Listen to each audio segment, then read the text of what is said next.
هنعمل مع بعض كب كيك الشوكولاتة هش واسفنجي جدا. وهنعرف مع بعض لو في اي حاجة من المكونات مش موجودة، هنعرف ايه البديل ليها. يعني من الاخر مفيش اي حاجة هتبقى صعبة باذن الله.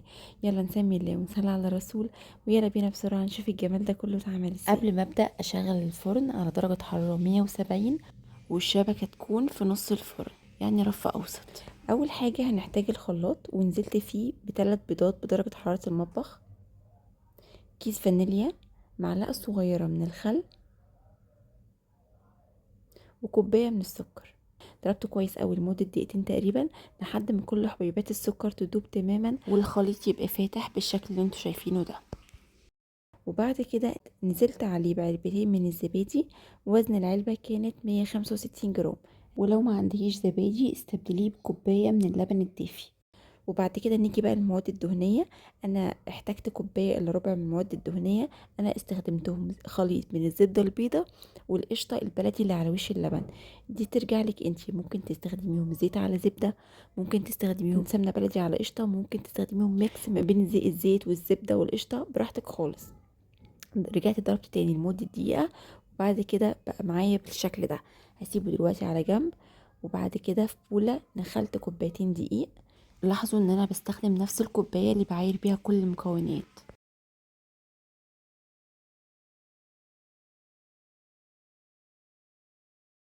وبعد كده نزلت عليهم ب3 معالق كبار من الكاكاو الخام اللي هو الغير محلى، وكيس من الكيك شيف، كله نخلتهم برضو.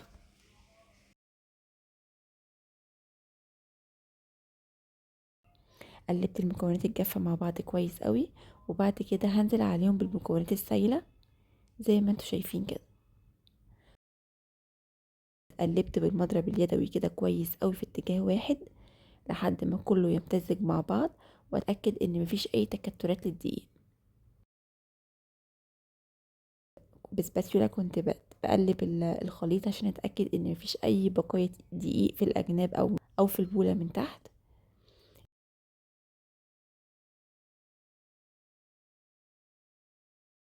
الخطوه دي اختياريه، انا حطيت شويه من الشوكليت شيبس، وهرجع اقلب تاني. حلو قوي كده. جهزت صينيه الكب كيك، ونزلت فيها بالورق بتاع الكب كيك. بنزل لحد النص او تقريبا اعلى من النص بحاجه بسيطه.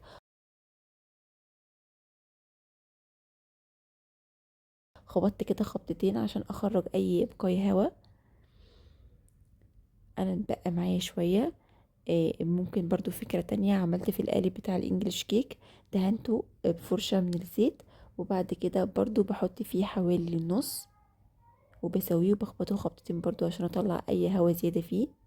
اتبقى شويه من الخليط، حطيتهم في بوله بورسلين بتدخل الفرن، برضو دهنتها برضو فرشه زيت، وحطيت فيها باقي الخليط. حلو قوي كده. هدخل بقى على الفرن على طول، مش هفتح عليهم الفرن خالص لمدة حوالي 25 دقيقة. وبعد كده بختبرهم بعود خشب. لو لقيت العود خشب طالع نضيف خلاص تمام كده.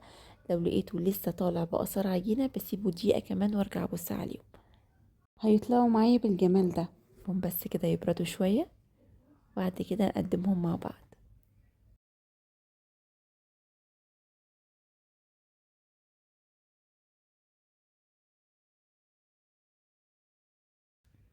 لو وصلتي معايا لهنا ما تنسيش تعملي سبسكرايب للقناة لو أول مرة بتشوفيني على اليوتيوب. فولو للبيج لو بتشوفيني على الفيسبوك أو التيك توك.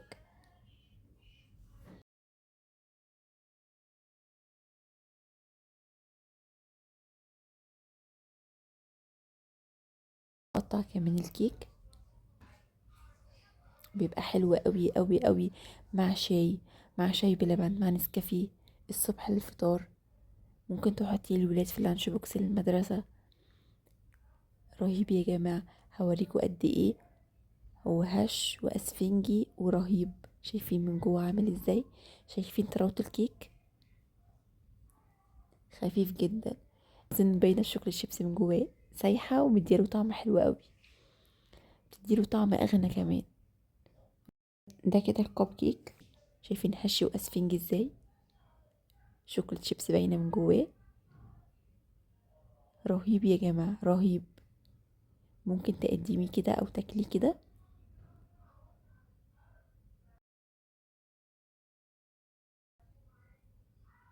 وده كده الكيك كمان، اظن الصورة بتتكلم عن الطعم. طري جدا جدا، مهما اقول لكم طراوته عاملة ازاي مش هتصدقوا غير لما تجربوا بنفسكم. وممكن تكتفوا بيه كده، وممكن تعملوا زيي ان انا بدأت احط جاناش كده صوص شوكولاتة من على الوش. ممكن تحطي برضو شوكولات شيبس على الصوص الشوكولاتة، او ممكن تحطي شوكولات كريسبي. وممكن تكتفي بيه كده، طعمه كده رهيب برضو من غير اي صوصات. بس ده بيخلي طعمه يروح بقى اللي هو اتجاه الشوكولات كيك والجاتوهات، واللي هو الطعم ده بيخلي طعمه اغنى كمان. انا هنا حطيت شوكولات كريسبي، كانت طعمها رهيب، حلو قوي قوي قوي، مع كوباية شاي رهيب يا جماعة. وبس كده وكده نكون وصلنا لنهاية الفيديو بتاعنا النهاردة. اتمنى وصفتنا تكون عجبتكم، تشاركوها مع كل اللي بتحبوهم، واشوفكم ان شاء الله في فيديوهات تانية كتير بافكار كتير جديدة ان شاء الله تنال اعجابكم. اخيرا ما تنسوش اللايك والشير.